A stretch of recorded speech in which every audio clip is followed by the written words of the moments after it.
Here with Duke Rousse from the Duke Academy. And Duke, you work with Rico Gathers.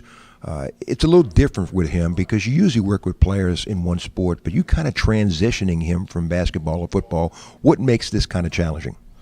Well, I think the biggest challenge for Ricardo is understanding the concept, the verbiage in football. But I mean, the basketball players are your best athletes in the world. They all can run, they can jump. Hand-eye coordination is phenomenal. So I think it's a bit of a challenge, but from a physical standpoint, it's not that much of a challenge for him.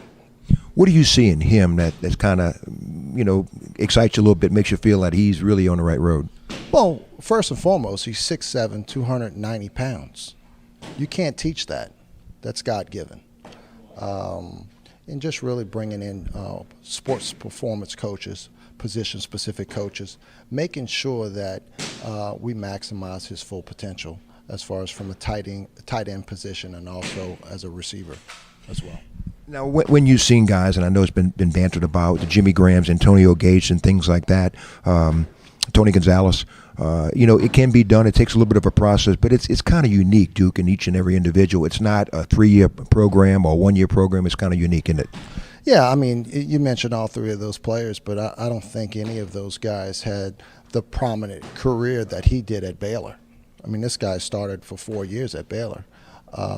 So he was a basketball guy first, and just from a physical stature, every day he was asked, why don't you play football? And the thing is, we talked about, and that's the last question, Duke, but, rebounding, of course, is just technique, desire, and 1-2, and blocking as a tight end is technique, desire, and 1-2. So not that he's got that down, but that part of the game itself, he's already kind of has an idea about it. Yeah, I mean, I truly believe that the verbiage, getting them out on a practice field, you don't need 32 teams to fall in love with you. You only need one. And with that said, he's going to be a project regardless if it's 1 year or 2-year project. I mean, Jimmy Graham was a project. Gates was a project.